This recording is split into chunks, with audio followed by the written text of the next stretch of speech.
Hello there, I'm recording this in February after a pair of big storms basically put all outdoor filming on the back burner, hence why this video will be a voice-over slideshow video. The good thing about this, however, is that I can talk about subjects that I wouldn't normally really be able to visit in person for various reasons. So let's talk about the islands in the Forth. Now, we're not going to talk about all the islands, but instead we're going to talk about Cramond Island, Inchcolm, Inchkeith, and Inchmickery. Now, with Cramond Island and Inchcolm, I might be able to make a proper visit and talk video, but I really want to make a video about the islands in general because they are very interesting. Now, first off, you might notice that most islands have names beginning with Inch. This is a corruption of the Gaelic word Inish, which is another word for island. An example being the Gaelic name for Iceland, Inishtila, with one exception to this being Cramond Island, which has the Gaelic name Ilan Kahiramain. Now, enough etymology, let's talk about the islands themselves. Cramond Island is by far the most accessible island, being a tidal island, which of course has made it infamous for causing people to get stuck on the island when they don't check the tides.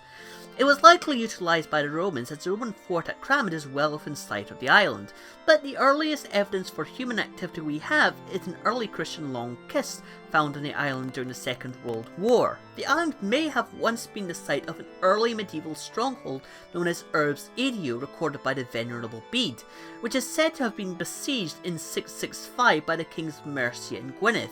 However, this is not confirmed. From the 1790s up until 1903, it was inhabited by a sheep farm until the last farmer, Peter Hogg, died. The ruined farmstead is still visible, but the island remained inhabited right up until the 1930s and remained as a sheep farm into the 1960s. The big part of the island history, as well as the other islands of the Forth, is military. The island was fortified in World War I with guns and submarine nets, and then re-fortified during World War II.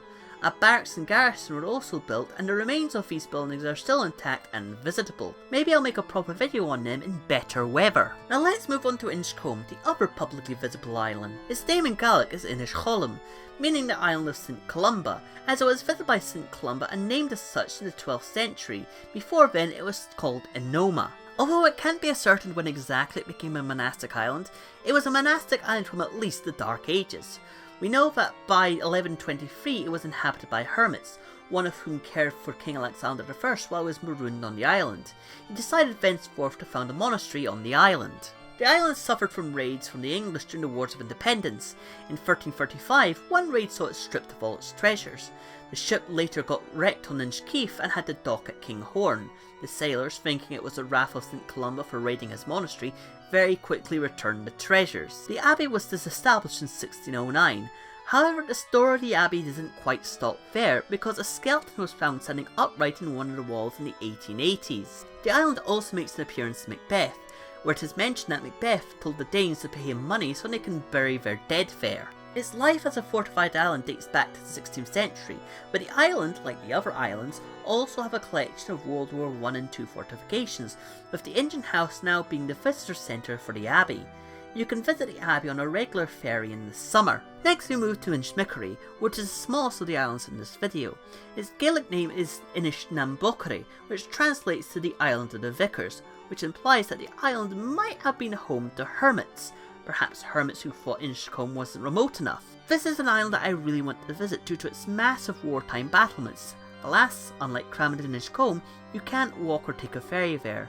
If you have a boat, please hit me up. Now onto Inchkeith, quite possibly the coolest island on the Forth. First off, it was a site of a quarantine after people started falling ill to a mysterious disease known as Grangor. What is Grangor, you may ask? Syphilis. The 1490s was the first recorded outbreak of syphilis in Europe, and it was horrifying. We don't know if it was already in Europe or if it was brought over from America, but before we knew how to treat it, it used to eat away at skin and cause horrific growths on people. To people in the 1490s, it must have been like a zombie outbreak. The island was reused for a quarantine on and off right up until 1799. However, the island has another claim to fame between being used as an occasional quarantine site, as the site of a really cruel linguistic experiment. In 1493, so just before they followed the island up with people suffering from syphilis, King James IV ordered that a mute woman be placed with 2 babies on Inchkeith to find out what language they would speak. This is the form of the forbidden experiment, which is called as such because it requires a lot of child cruelty. The theory of the time was that they would speak the language of Adam and Eve, and some people said that they spoke, quote, good Hebrew after the experiment, but the truth was they likely spoke the woman's sign language. In 1564 there was a fort built there which of course got involved in the troubles of the Rough Wooing and the various wars of the early modern period. It remained fortified on and off right up until the Second World War, but its most extraordinary features likely its lighthouse. Built in 1804, it was later automated in 1986, meaning that the last resident of Ireland was indeed the lighthouse keepers. However, you can visit at least one part of the lighthouse today if you go to the Museum of Scotland on Chambers Street, where you can see the 19th century dioptric lens on the western end of the Great Hall. So yeah, those wee islands aren't just rocks in the Forth.